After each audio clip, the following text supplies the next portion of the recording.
Semua alam raya dimulai dari satu titik, yaitu nuqtatil wujud. Makanya Quran dimulai bismillah, dan bismillah itu dipilih sama Allah pakai pertama ba itu ada titik. Itu kata semua ulama, itu titik itu singkatan dari bi kana makana wa bi yakunu mayakun. Karena saya semuanya ada. Bi itu karena saya.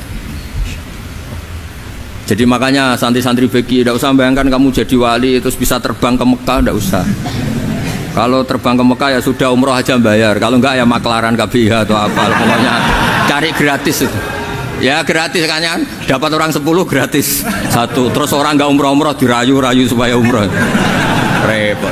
Itu pelanggaran fikih itu. Kalau orang punya utang itu wajibnya nyaur utang dulu gitu. Wah repot, saya itu juga sering bingung di kampung-kampung. Gus sama umroh, kenapa? Dapat gratisan. Minta uang saja buat nyaur utang, nggak boleh. Wah, secara fikih yang wajib itu nyaur utang bukan umroh. Nggak boleh Gus diminta uang, nggak boleh, harus umroh. Udah gitu saya ini bingung Gus mau umroh, nggak nikmati. Kenapa? Disuruh ngajar Gus. Repot semua kalau ibadah mergawi ya gini, bingung semua. Ya saya mohon anak-anak BK semua yang seneng Quran itu harus seneng sampai kayak saya sehingga tahu istidlal, mencari Tuhan dengan cara tauhid yang berbasis akal itu sedzahir imannya malaikat. Jika di klasmen iman itu manusia ulul ilmi, kita-kita yang nekuni ilmu itu nomor satu prakteknya. Karena nomor satu itu Allah karuan kan, syahidah Allah kan gak tertandingi, syahidah wa annahu la ilaha illallah. Terus wal malaikatu, malaikat kan karuan karena langsung menyaksikan surga. Dan ketiga apa? Wa ulul ilmi. Berarti prakteknya kan nomor satu. Kalau kompetitornya semuanya manusia, ulul ilmi nomor berapa? Satu kan? Nah nomor tiga kan dari Allah, malaikat, ulul ilm. Berarti kalau kompetisinya antar manusia nomor berapa? Satu kan? Nah kenapa ulul ilmi di nomor tiga kan tapi dari Allah, malaikat, ulul? Kerennya kayak apa? Karena cara iman ulul ilmi itu nggak ada ragunya sama sekali. Kamu ragu nggak kalau dua itu cabang dari satu, asalnya satu? Nggak pernah kan ragu kan? Semua gambar seruat apapun dimulai dari satu titik, ragu nggak? Nggak kan?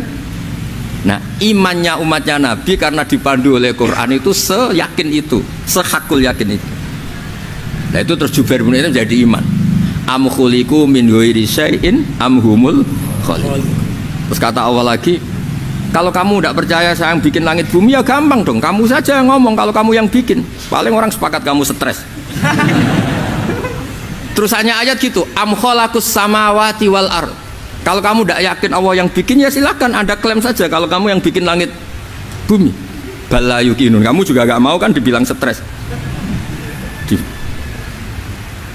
Nah ini terus saya teruskan ya. Makanya mukjizat terbesarnya Nabi adalah Al-Quran.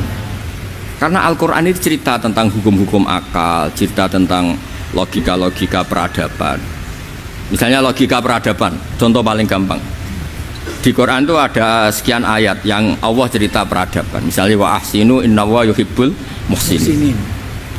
Itu dikutip terus kemudian disimpulkan dalam peradaban. Kata Sayyidina Ali karramallahu wajhah ngendikannya gampang. Ahsin man syi'ta takun amirah. Kamu berbuat baik saja sama seseorang, maka otomatis kamu akan jadi pemimpinnya.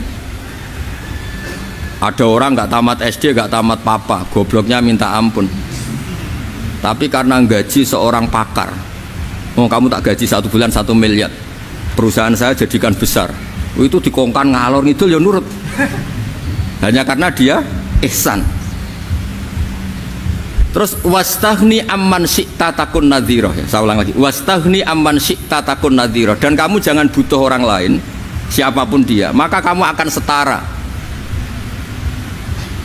Misalnya ada menteri orang antri mau salim, tapi kamu tidak butuh kan tenang saja. Tapi kalau kamu butuh, habis kamu. Ya kan? Kamu tidak butuh seseorang, maka kamu posisinya akan setara. Kamu harus sopan karena punya utang jasa. Kalau nggak punya apa-apa kan setara. Ya enggak? Misalnya kamu jajar rektor atau jajar menteri, jajar apa saja. Kalau kamu tidak punya utang kan, kamu jajar menteri tidak punya utang. Sama jajar satpam tapi punya utang, takut mana?